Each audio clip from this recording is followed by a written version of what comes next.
नमस्कार विद्यार्थी मित्रांनो, MPSC GK अकॅडमी या आपल्या मराठी यूट्यूब चॅनलवर तुमच्या सगळ्यांचे स्वागत आहे. आजच्या व्हिडिओमध्ये मी घेऊन आलो आहे MPSC परीक्षेमध्ये नेहमी विचारले जाणारे संगणकासंबंधीचे 50 अति महत्त्वाचे प्रश्न. तर चला मग आजच्या प्रश्नांना सुरुवात करूया. प्रश्न क्रमांक 1. जर इंटरनेटद्वारे तुमच्या संगणकामध्ये व्हायरस आला तर तो तुम्ही काढून टाकण्यासाठी कशाचा वापर कराल? तर कशाचा वापर करतो आपण व्हायरस रिमूव्ह करण्यासाठी? तर आपण वापर करतो अँटीव्हायरसचा वापर करतो. अँटीव्हायरस जसं की अवास्ट, नंतर मॅकफ्री, ABG हे काही अँटीव्हायरसचे प्रकार आहेत. व्हायरस आला तर रिमूव्ह करण्यासाठी आपण अँटीव्हायरसचा वापर करतो. बघा प्रश्न क्रमांक 2 काय दिलं आहे. मायक्रोसॉफ्ट कंपनीचे सर्च इंजिन कोणत्या नावाने ओळखले जाते? मायक्रोसॉफ्टचे सर्च इंजिन जसं गुगल सर्च इंजिन आहे ना, तसं मायक्रोसॉफ्टचं पण स्वतःचं एक सर्च इंजिन आहे. ते ओळखलं जातं बिंग या नावाने. मायक्रोसॉफ्ट बिंग, ऑप्शन बी. बघा नेक्स्ट काय प्रश्न. सॉफ्टवेअरमध्ये आलेला बग हे एक प्रकारचे काय असते? बग हा शब्द तुम्ही कदाचित ऐकला असाल. सॉफ्टवेअरमध्ये जो बग असतो त्याला काय म्हटलं जातं? ते काय असतं? हे एक एरर असते. ऑप्शन सी काय असते? एक एरर असते. बघा चौथा अतिशय महत्त्वाचा प्रश्न आहे. पहिल्या संगणकाचे नाव काय होते? सांगा बघू. IMP क्वेश्चन आहे, लिहून घ्या. पहिल्या संगणकाचे नाव होते ऑप्शन बी ENIAC. ठीक आहे, लिहून घ्या. ENIAC असतं. ठीक आहे. तर ENIACचं फुल फॉर्म काय आहे बघा. Electronic numerical integrator and computer system. ठीक आहे, ENIACचं फुल फॉर्म, जे की 1943 मध्ये जॉन माउचली आणि जे प्रॅपर एकर्ट या दोघांनी मिळून बनवले होते. ठीक आहे, लक्षात ठेवा ENIAC. बघा पाचवा प्रश्न काय दिलाय. खालीलपैकी कोणती सोशल मीडिया वेबसाईट नाही आहे? सांगा बघू. कोणती सोशल मीडिया वेबसाईट नाही आहे? Facebook, Instagram, Twitter, Gmail. तर बघा तुम्हाला माहितीच असेल फेसबुक, इंस्टाग्राम आणि ट्विटर ह्या सोशल मीडिया वेबसाईट आहेत. पण जीमेल ही सोशल मीडिया वेबसाईट नाही आहे. तर जीमेलचा वापर आपण ईमेल पाठवण्यासाठी करतो. ठीक आहे, पाठवण्यासाठी किंवा रिसीव्ह करण्यासाठी. बघा सहावा प्रश्न काय. खालीलपैकी कोणते डेटाबेसशी संबंधित आहे? सांगा बघू. MS world, notepad, MS access आणि MS एक्सेल. तर बघा MS ॲक्सेस कदाचित तुम्हाला माहीत नसेल. MS ॲक्सेस हे एक प्रकारचं मायक्रोसॉफ्टचं डेटाबेस आहे, लक्षात ठेवा. MS access. बघा सातवा प्रश्न काय दिला आहे. रेल्वेची ऑनलाईन इंटरनेटद्वारे तिकीट घेण्याकरिता कोणती सेवा कार्यान्वित आहे? सांगा बघू. भारतीय रेल्वेची कोणती सेवा कार्यान्वित आहे ऑनलाईन तिकीट बुक करण्यासाठी? तर त्याचं नाव आहे option D IRCTC. IRCTC option D. तर IRCTCचं फुल फॉर्म काय पटकन जाणून घेऊया. तर बघा IRCTC म्हणजे काय? Indian railway catering and tourism cooperation. ठीक आहे, IRCTC. बघा आठवा प्रश्न काय दिलाय. कम्प्युटर कीबोर्डमध्ये Fद्वारे वापरल्या जाणाऱ्या फंक्शन कीजची संख्या किती असते? सांगा बघू. ज्या फंक्शन कीज आहेत त्यांची संख्या किती असते? तर त्या टोटल 12 फंक्शन कीज असतात. Option C. ठीक आहे, F1 पासून F12 पर्यंत एकूण 12 फंक्शन कीज असतात. बघा नववा प्रश्न काय दिलाय. सुरक्षित इंटरनेट वापराकरिता खालीलपैकी कोणते प्रोटोकॉल वापरले जाते? सुरक्षित इंटरनेट वापराकरिता. तर बघा ऑप्शन डी HTTPS. ठीक आहे, HTTPS ऑप्शन डी. काय वापरलं जातं? HTTPS. HTTPSचे फुल फॉर्म काय? तर hypertext transfer protocol secure. Hypertext transfer protocol secure. बघा 10वा प्रश्न काय. रेल्वे प्रवाशांना चौकशी करता IT सुविधा असलेली कोणती सेवा वापरली जाते? सांगा बघू. रेल्वे प्रवाशांना चौकशी करिता कोणती सेवा वापरली जाते? तर बघा ऑप्शन बी. ठीक आहे, ऑप्शन बी IVRS. तर IVRS म्हणजे काय? तर इंटरॅक्टिव्ह व्हॉइस रिस्पॉन्स सिस्टम. ठीक आहे, IVRS वापरलं जातं. 11वा प्रश्न काय दिले बघा. डॉट नंतर येणाऱ्या डोमेन कोडच्या शेवटच्या भागाला टिंबटिंब म्हणतात. बघा जसं आपली वेबसाईट आहे MPSCGK.com. तर बघा या डॉट नंतर जे .com आलंय त्या शेवटच्या भागाला काय म्हटलं जातं? तर त्याला म्हटलं जातं ऑप्शन सी डोमेन कोड्स. लक्षात ठेवा, ऑप्शन सी डोमेन कोड्स असं म्हटलं जातं. बघा 12वा प्रश्न काय दिलाय. ICT शाखेची फोड टिंबटिंब आहे. ICTचं फुल फॉर्म विचारलंय. तर बघा ICTचं फुल फॉर्म आहे ऑप्शन बी इन्फॉर्मेशन कम्युनिकेशन टेक्नॉलॉजी. ऑप्शन बी इन्फॉर्मेशन कम्युनिकेशन टेक्नॉलॉजी. बघा प्रश्न क्रमांक 13 काय. डिजिटल पासून ॲनालॉगमध्ये रूपांतर करण्याच्या प्रक्रियेला टिंबटिंब म्हणतात. डिजिटल पासून ॲनालॉगमध्ये रूपांतर करण्याच्या प्रक्रियेला काय म्हणतात? त्याला म्हटलं जातं ऑप्शन ए मॉड्युलेशन. ठीक आहे, ऑप्शन ए मॉड्युलेशन म्हटलं जातं. बघा 14वा प्रश्न काय दिलाय. खालीलपैकी कोणते उपकरण हे इनपुट डिव्हाइस नाही आहे? सांगा बघू, या चारपैकी कोणते असं उपकरण आहे जे इनपुट डिव्हाइस नाही आहे? तर बघा माऊस इनपुट डिव्हाइस आहे, कीबोर्ड आणि जॉयस्टिक सुद्धा इनपुट डिव्हाइस आहे, पण जो मॉनिटर आहे मॉनिटर तो हा इनपुट डिव्हाइस नाही आहे, तर तो हा आउटपुट डिव्हाइस आहे. ठीक आहे, ऑप्शन ए. चला नेक्स्ट प्रश्नाकडे वळूया. पुढीलपैकी कम्प्युटर मेमरीचे एकक कोणते आहे? कम्प्युटर मेमरीचे एकक आहे ऑप्शन बी किलोबाइट्स. कम्प्युटर मेमरीचे एकक विचारलं की किलोबाइट्स. प्रश्न क्रमांक 16 कडे वळूया. रँडम ॲक्सेस मेमोरी म्हणजे रॅम ही टिंब प्रकारची मेमोरी आहे. सांगा बघू, रँडम ॲक्सेस मेमरी म्हणजे रॅम ही ऑप्शन बी टेम्पररी म्हणजे तात्पुरती प्रकारची मेमोरी आहे. प्रश्न क्रमांक 17 बघा काय दिले. खालीलपैकी ऑपरेटिंग सिस्टमपैकी कशात ग्राफिकल युजर इंटरफेस नसतो? सांगा बघू, या चारपैकी कशामध्ये ग्राफिकल युजर इंटरफेस नसतो? तर बघा ऑप्शन डी MS DOS तुम्ही ओपन केला असाल तुमच्या कम्प्युटरमध्ये, तर MS DOS तुम्ही असं फोटोमध्ये बघू शकता, असं दिसतं, त्याला ग्राफिकल युजर इंटरफेस नसतं. तर विंडोज 10 OS आणि लिनक्स यांना ग्राफिकल युजर इंटरफेस असतो. ठीक आहे, ग्राफिकल युजर इंटरफेस म्हणजे GUI. बघा नेक्स्ट काय प्रश्न. विंडोज प्लस एल चा उपयोग कशासाठी केला जातो? विंडोज प्लस एल बोललं की ऑप्शन सी डेस्कटॉप लॉक करण्यासाठी. ठीक आहे, डेस्कटॉप जो लॉक करायचा असेल तुम्हाला, ठीक आहे, तर विंडोज प्लस एल या कीबोर्ड शॉर्टकटचा वापर केला जातो. बघा 19वा प्रश्न काय दिलाय. जुलै 2005 मध्ये कोणत्या कंपनीने अँड्रॉइड या कंपनीला सुमारे $5 करोड मध्ये विकत घेतले? कोणत्या कंपनीने विकत घेतले होते अँड्रॉइडला? तर बघा अँड्रॉइडला विकत घेतलं होतं ऑप्शन सी गुगल या कंपनीने विकत घेतला. अँड्रॉइड ऑपरेटिंग सिस्टमचा मोबाईल तुम्ही कदाचित वापरत असाल तर ते अँड्रॉइड ऑपरेटिंग सिस्टम हे गुगल या कंपनीचे आहे. प्रश्न क्रमांक 20 कडे वळूया. क्रमांक 7 बायनरी कोड्समध्ये कसा लिहिला जातो? आता तुम्हाला माहितीच असेल, जे नंबर कम्प्युटरमध्ये स्टोअर होतात ते 1 आणि 0 च्या फॉर्मॅटमध्ये स्टोअर होत असतात. ठीक आहे, संग्रहित होत असतात. तर 7 जो आहे तो स्टोअर होतो ऑप्शन सी 111. ठीक आहे, बघू शकता तुम्ही इथे 7 111 असा लिहिला जातो. प्रश्न क्रमांक 21 कडे वळूया. MS वर्ड डॉक्युमेंटमध्ये अक्षरे खालील रेड लाईन काय दर्शवते?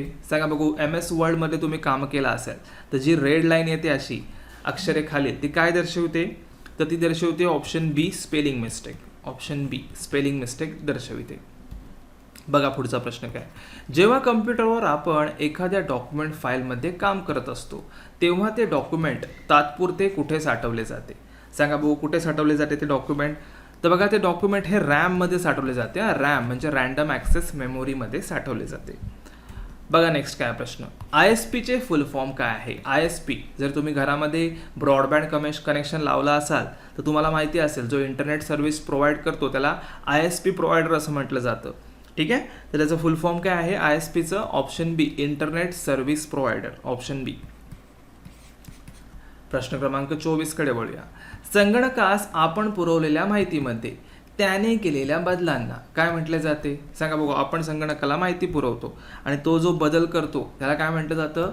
त्याला म्हटलं जातं प्रोसेस. ऑप्शन सी प्रोसेस असं म्हटलं जातं. प्रश्न क्रमांक 25 कडे वळूया. विकिलीक्स या वेबसाईटचे संस्थापक कोण आहेत? विकिलीक्स ही खूप फेमस वेबसाईट आहे. ठीक आहे, तर याचे संस्थापक कोण आहेत? फोटोमध्ये बघू शकता तुम्ही. ऑप्शन सी जुलियन असांजे. ठीक आहे, जुलियन असांजे विकिलीक्स या वेबसाईटचे संस्थापक. तर बघा विकिलीक्स ही एक आंतरराष्ट्रीय संस्था आहे जी अज्ञात स्रोतांद्वारे प्रदान केलेल्या बातम्या wikileaks.org वेबसाईटद्वारे प्रकाशित करते. ठीक आहे, लक्षात ठेवा wikileaks.org. बघा नेक्स्ट काय प्रश्न. वायफायचे फुल फॉर्म काय आहे? वायफाय सगळ्यांनीच वापरला असाल तर त्या वायफायचे फुल फॉर्म तुम्हाला माहिती आहे का? तर वायफायचे फुल फॉर्म आहे option A wireless fidelity. Option A wireless fidelity. बघा नेक्स्ट काय प्रश्न. IBMचे पूर्ण नाव काय आहे? IBMचं फुल फॉर्म विचारले तर IBMचं फुल फॉर्म आहे option A international business machine. ठीक आहे, इंटरनॅशनल बिझनेस मशीन. बघा नेक्स्ट काय प्रश्न. खालीलपैकी कोणते स्टोरेजचे सर्वात मोठे युनिट आहे? KB, TB, MB, GB. तर बघा या चारपैकी स्टोरेजचे सर्वात मोठे युनिट येईल TB. TBचं फुल फॉर्म काय? टेराबाईट. प्रश्न क्रमांक 29 कडे वळूया. किती बाईट्स एकत्र येऊन 1 किलोबाईट बनते? सांगा भाऊ, किती बाईट्स एकत्र येऊन 1 किलोबाईट बनते? तर बघा ऑप्शन बी 1024 बाईट्स एकत्र येऊन 1 किलोबाईट बनते. ठीक आहे, 1024 बाईट्स बरोबर किती? 1 KB, किलोबाईट. प्रश्न क्रमांक 30 कडे वळूया. डॉसचे फुल फॉर्म काय आहे? डॉस, MS डॉस तुम्ही बघितला असेल कदाचित विंडोज कम्प्युटरमध्ये. तर त्या MS डॉसच्या डॉसचं फुल फॉर्म काय? MS म्हणजे मायक्रोसॉफ्ट आणि डॉसचं फुल फॉर्म आहे ऑप्शन सी, डिक्स ऑपरेटिंग सिस्टम. बघा नेक्स्ट काय प्रश्न. ओरॅकल काय आहे? ओरॅकल काय आहे? ओरॅकल, तर बघा ओरॅकल हा एक डेटाबेस सॉफ्टवेअर आहे. डेटाबेस स्टोअर करण्यासाठी वापरला जातो डेटा. फोटोमध्ये बघू शकता तुम्ही. ओरॅकल काय आहे? एक डेटाबेस सॉफ्टवेअर आहे. प्रश्न क्रमांक 32 कडे वळूया. टॅली सॉफ्टवेअरचा उपयोग कशासाठी केला जातो? टॅली सॉफ्टवेअरचा उपयोग केला जातो ऑप्शन बी, अकाउंटिंगसाठी. ठीक आहे, अकाउंटिंगसाठी टॅली सॉफ्टवेअरचा उपयोग केला जातो. प्रश्न क्रमांक 33 कडे वळूया. लायनक्स कोणत्या प्रकारचे सॉफ्टवेअर आहे? ठीक आहे, लायनक्स. ठीक आहे, लायनक्स कोणत्या प्रकारचे सॉफ्टवेअर? तर बघा लायनक्स किंवा लिनक्स हे एक ओपन सोर्स. ओपन सोर्सचा अर्थ काय? तर फ्री. ठीक आहे, ओपन सोर्सचा अर्थ काय? हा एक फ्री सॉफ्टवेअर आहे. फ्री सॉफ्टवेअर आहे लायनक्स किंवा लिनक्स. बघा नेक्स्ट काय प्रश्न. जेव्हा एका संगणकात 2 प्रोसेसर लावले जातात त्यास काय म्हणतात? एका संगणकात 2 प्रोसेसर लावले जातात त्यास काय म्हणतात? तर त्याला म्हटलं जातं पॅरलल प्रोसेसिंग. ठीक आहे, ऑप्शन सी, पॅरलल प्रोसेसिंग. बघा प्रश्न क्रमांक 35 काय. भारतामध्ये इंटरनेट सर्व्हिस विदेश संचार निगमने टिंब तारखेस सुरुवात केली. सांगा बघू, इंटरनेटची सर्व्हिस इंडियामध्ये कधी सुरुवात झाली होती? तर ती झाली होती 15 ऑगस्ट 1995ला. महत्त्वाचा प्रश्न आहे. 15 ऑगस्ट 1995ला भारतामध्ये इंटरनेटचं सुरुवात झाली होती. प्रश्न क्रमांक 36 बघा काय दिले. खालीलपैकी कोण विनामूल्य ईमेल सेवा प्रदान करते? रेडिफमेल, याहू, हॉटमेल की वरील सर्व? तर बघा सर्वच, हे सर्वच विनामूल्य फ्रीमध्ये ईमेल सेवा प्रदान करतात. 37वा प्रश्न काय बघा. खालीलपैकी कोणाचे कम्प्युटरच्या प्रोसेसरशी संबंध नाही आहे? या 4 पैकी कोणाचे कम्प्युटरच्या प्रोसेसरशी संबंध नाही आहे? तर बघा अँड्रॉइड. ठीक आहे, अँड्रॉइड काय आहे? एक ऑपरेटिंग सिस्टम आहे. तर i5, i7 आणि ड्युअल कोर हे प्रोसेसर आहे. ठीक आहे. प्रश्न क्रमांक 38 काय दिले बघा. तुमचा पासवर्ड मिळवण्याकरिता हॅकर्स खालीलपैकी कोणत्या साधनांचा उपयोग करू शकतो? सांगा बघू. डिक्शनरी वर्ड्स, ब्रूट फोर्स पद्धत आणि कीस्ट्रोक लॉगिंग. तर बघा या सगळ्याच मेथडचा वापर करू शकतो हॅकर्स. ठीक आहे, हॅकर आहे ना, सगळ्याच मेथडचा वापर करू शकतो. तुमचा पासवर्ड, ईमेलचा किंवा फेसबुकचा पासवर्ड त्याला जर काढायचा असेल तर या सगळ्या पद्धतींचा तो वापर करू शकतो. म्हणून ऑप्शन डी इथे उत्तर येईल. बघा नेक्स्ट काय प्रश्न. खालीलपैकी कोणते एक मायक्रोसॉफ्टचे सॉफ्टवेअर नाही आहे? MS वर्ड, फोटोशॉप, एक्सेल आणि पॉवर पॉईंट. तर बघा सोपा प्रश्न आहे. ऑप्शन बी, फोटोशॉप हे मायक्रोसॉफ्टचे सॉफ्टवेअर नाही आहे, तर ते ॲडोबीचे सॉफ्टवेअर आहे. ठीक आहे, ॲडोबीचे सॉफ्टवेअर आहे. प्रश्न क्रमांक 40 कडे वळूया. आयपॅडवरील पहिले मराठी वृत्तपत्र कोणते होते? आयपॅडवरील पहिले मराठी वृत्तपत्र होते ऑप्शन डी. ठीक आहे, लोकसत्ता हे पहिले मराठी वृत्तपत्र होते. प्रश्न क्रमांक 41 कडे वळूया. क्रिप्टोकरन्सी खालीलपैकी कोणत्या दुसऱ्याने नावाने देखील ओळखली जाते? क्रिप्टोकरन्सी म्हणजे काय? जे बिटकॉइन किंवा इथेरियम तुम्ही ऐकलं असाल तर ह्या सगळ्या क्रिप्टोकरन्सीज आहेत. या cryptocurrency option C, digital currency म्हणून देखील ओळखल्या जातात. प्रश्न क्रमांक 42 कडे वळूया. खालीलपैकी कोणत्या कम्प्युटर एका सेकंदामध्ये बुद्धिबळाच्या 20 चालींचा विचार करू शकतो? सांगा बघूया 4 पैकी कोणता कम्प्युटर बुद्धिबळांच्या चालींचा 20 चालींचा विचार करू शकतो? तर बघा ऑप्शन बी, डीप ब्ल्यू कम्प्युटर. ऑप्शन बी, डीप ब्ल्यू कम्प्युटर एका सेकंदात बुद्धिबळाच्या 20 चालींचा विचार करू शकतो. आणि याच कम्प्युटरने विश्वविजेत्या गॅरी कॅस्पिओ याला देखील हरवले होते. लक्षात ठेवा, डीप ब्ल्यू कम्प्युटर. प्रश्न क्रमांक 43 काय बघा.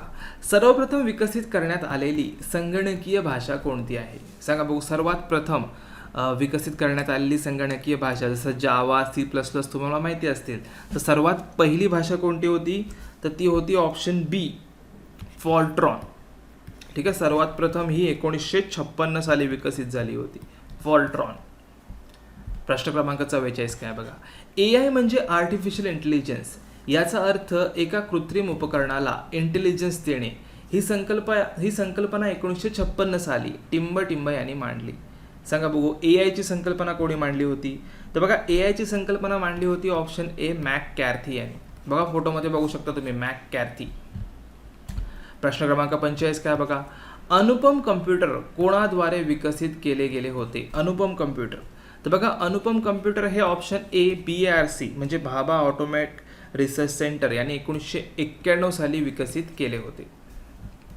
प्रश्न क्रमांक 46 काय बघा, IMEIचा फुल फॉर्म काय आहे? IMEI तुमच्या मोबाईलला, प्रत्येकाच्या मोबाईलला IMEI कोड असतो, युनिक IMEI कोड असतो. तर बघा त्या IMEIचं फुल फॉर्म विचारलं आहे. तर बघा IMEIचं फुल फॉर्म आहे international mobile equipment identity, option C. बघा नेक्स्ट काय प्रश्न. प्रश्न क्रमांक 47, इलेक्ट्रॉनिक्स आणि माहिती तंत्रज्ञान मंत्रालय भारत सरकारद्वारा स्थापित मीडिया लॅबला आता टिंबटिंबे या नावाने ओळखतात. तर कोणत्या नावाने ओळखतात? तर आता त्याला option C digital India corporation या नावाने ओळखलं जातं. प्रश्न क्रमांक 48 कडे वळूया. IP ॲड्रेसची रेंज खालीलपैकी किती असते? बघा IP ॲड्रेस असते आपल्या कम्प्युटरला, एक युनिक IP ॲड्रेस असतो. त्याची रेंज किती असते? त्याची रेंज असते ऑप्शन बी 0 ते 255. प्रश्न क्रमांक 49 काय बघा, इंटरनेटद्वारे सामान किंवा वस्तूंच्या देवाणघेवाणीला काय म्हटले जाते? इंटरनेटद्वारे सामान किंवा वस्तूंच्या देवाणघेवाणीला म्हटलं जातं ऑप्शन सी ई कॉमर्स. ठीक आहे, ई कॉमर्स म्हणजे जसं की फ्लिपकार्ट, ॲमेझॉनवरून तुम्ही शॉपिंग करत असाल, ठीक आहे, शॉपिंग करता, तर त्या मेथडला काय म्हटलं जातं? तर त्या देवाणघेवाणीला काय म्हटलं जातं? E commerce. ठीक आहे, ऑप्शन सी. चला आजचा शेवटचा प्रश्न काय बघा, खालीलपैकी कोणते कार्य संगणक करत नाही? Processing, understanding, inputting, outputting. तर बघा नीट जर ऑप्शन वाचले तर तुम्हाला उत्तर कळेल की अंडरस्टँडिंग हे कार्य संगणक करत नाही. ठीक आहे, लक्षात ठेवा. ओके, तर बघा संगणकासंबंधी MPSC परीक्षेमध्ये नेहमी विचारले जाणारे 50 प्रश्न बघितले आपण. या 50 पैकी तुम्हाला किती प्रश्नांची उत्तरे माहिती होती ती खाली कमेंट बॉक्समध्ये नक्की सांगा. सोबत बघा अजूनपर्यंत तुम्ही आपल्या चॅनलला सबस्क्राईब केलं नसेल तर रेग्युलर MPSC रिलेटेड व्हिडिओजसाठी लगेच चॅनलला सबस्क्राईब करून घ्या. सोबत बाजूला असलेल्या बेल आयकॉनवर क्लिक करा जेणेकरून तुम्हाला आमच्या नवीन व्हिडिओजचे अपडेट्स सर्वप्रथम भेटून जातील. ही आपली वेबसाईट आहे MPSCGK.com. या वेबसाईटला देखील एकदा नक्की भेट द्या. तर चला मग विद्यार्थी मित्रांनो भेटूया MPSC GK अकॅडमीच्या पुढील व्हिडिओमध्ये. आमचा हा व्हिडिओ बघितल्याबद्दल धन्यवाद.